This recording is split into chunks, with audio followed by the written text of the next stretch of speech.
Magandang araw mga ka-journey. Ngayong araw mag-unboxing tayo ng grass cutter. Dumating na yung grass cutter na ating pinakahihintay. So, unang-una, nagpapasalamat ako kay Lord for the blessing kasi may mga tao na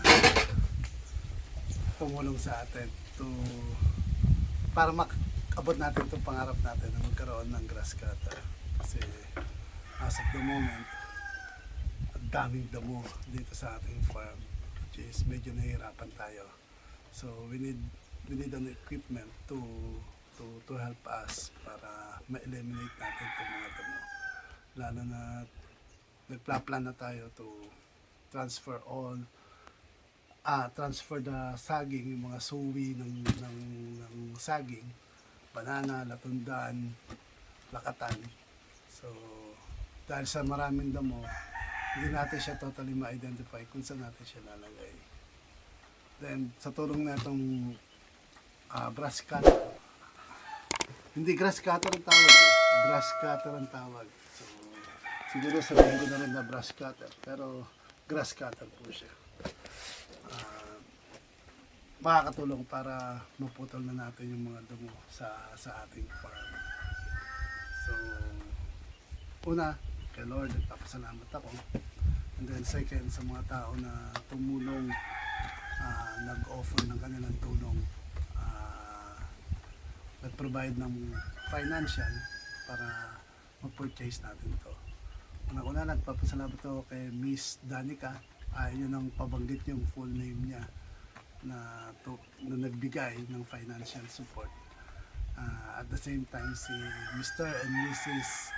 Johan and Alora Chan. So, sila po yung tatlong tao na tumulong sa atin para ma-purchase natin itong grass cutter or grass cutter. So, muli sa inyo, nagpapasalamat ako sa pagtulong, sa pagtulong at pag-provide ng financial para ma-purchase natin itong isa o sabihin natin unang equipment natin dito sa farm. So still hoping may mga tao pa rin na nag-commit to provide, magpro-provide din sila for financial support para mabili natin yung iba pang accessories na itong grass cutter. And syempre yung pinapangarap natin na isang cultivator at saka yung hole digger na nakalimutan ko yung proper name, parang Auger hole digger, parang ganun ang pangalan niya. At least kasi yun, malaking bagay yun na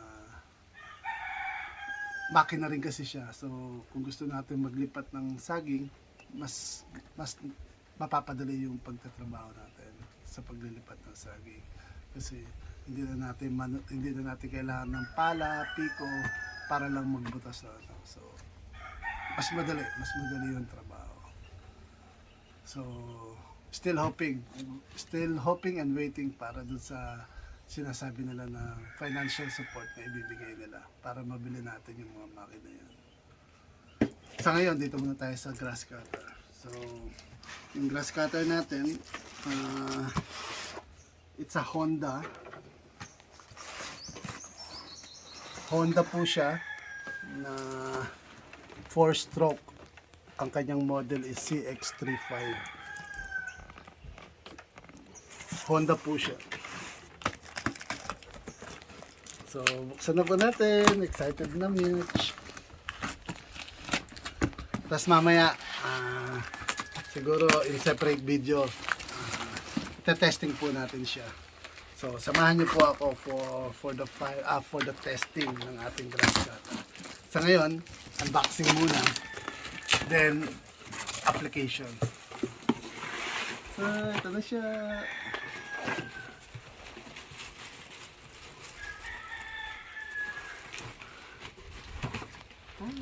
Ito isang handle.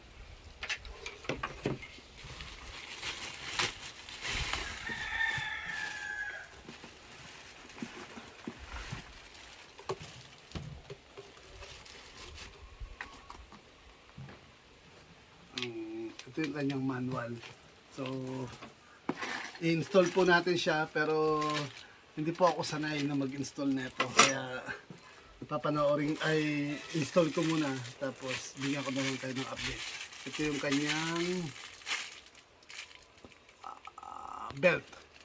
Para mailagay mo siya sa shoulder mo. Tapos ito yung mga accessories. So, may kasama na rin siyang tools. Para hindi tayo mahirapan. Tapos, ito, hindi ko alam kung ano to. Mamaya, basahin natin. Tapos, ito yung ano niya. Wala po siyang ano. Wala pa po siyang nylon. So, ang available lang is itong ano, steel plate cutter. Kung tama yung tawag ko. Not sure. Tapos,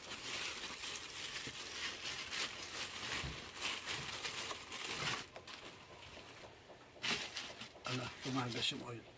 Ito po yung ano niya, makina. So, Honda 4-stroke GX35.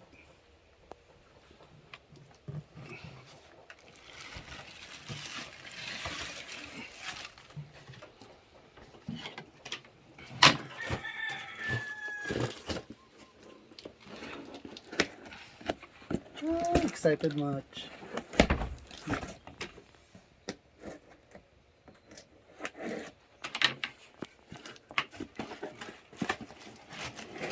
Tapos ito pa isang handle. Tapos ito po yung pinaka parang tubo niya.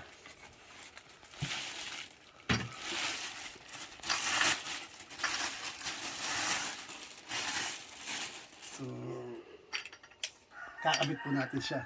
Pero babasahin ko muna po yung manual. Kasi it's my first time para i-install yung ganitong klaseng ano, makina.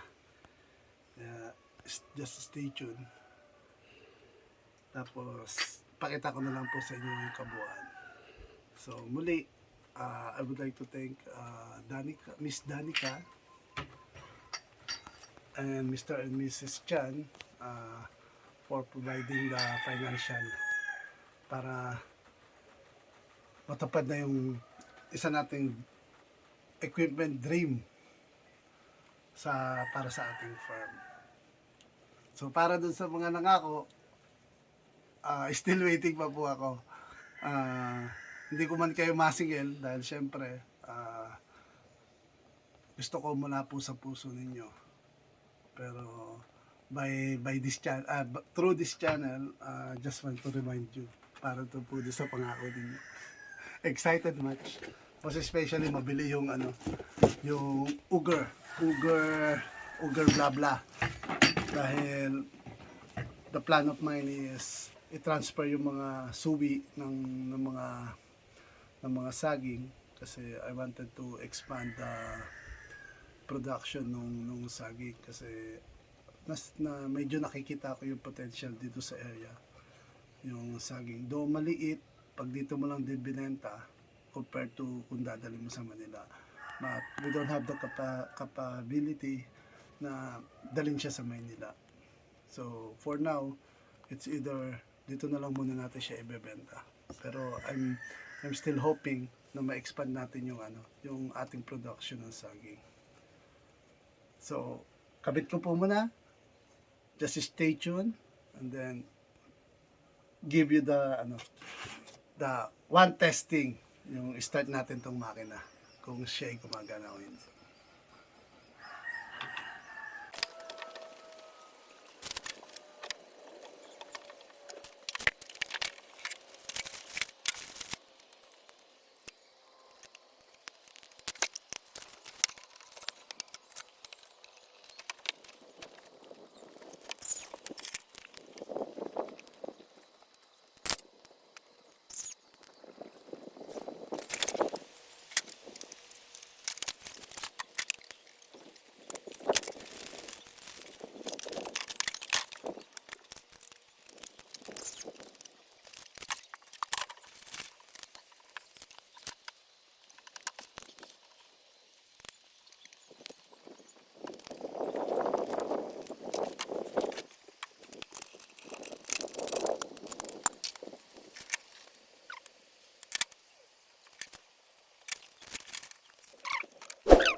Na-assemble na po natin lahat.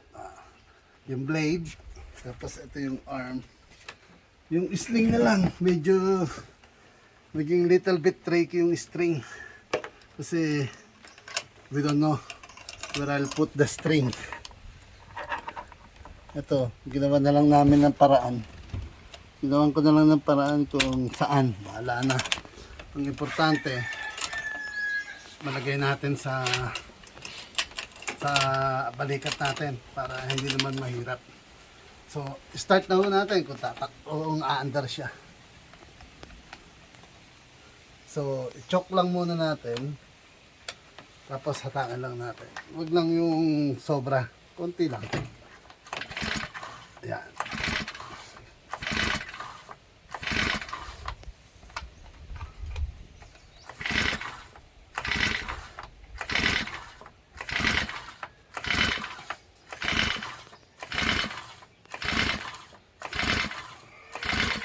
Hala, ayaw mandar. Kanina mandar. Hindi pala siya naka-on. Kailangan natin ibaba to. Kasi pag itinaas natin to off. Ito ang on. So, taas lang natin yung choke. Tapos pagka nag-start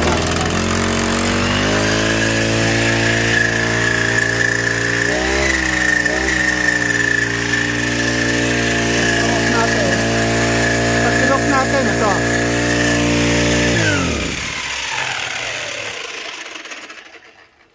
So, na-install na po natin yung ating grass cutter. Then, umuusok.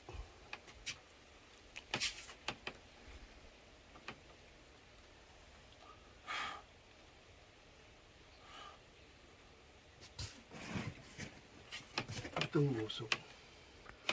So, pa-start na po natin. So, ibig sabihin, everything is working. So, mag-application muna tayo. So, pakiabangan nyo na lang po yung application ng ating grass cutter. Kung effective ba siya o hindi. Tignan mo natin. Sa lahat ng mga first time lang nakapanood, please do subscribe and just hit the notification bell para maging updated po kayo lagi sa mga video na i-upload ko. Kung tingin nyo useful naman to or nakapulutan nyo ng magandang aral, just please hit the like button and then pa-share na lang po. Have a nice day. Thank you for watching.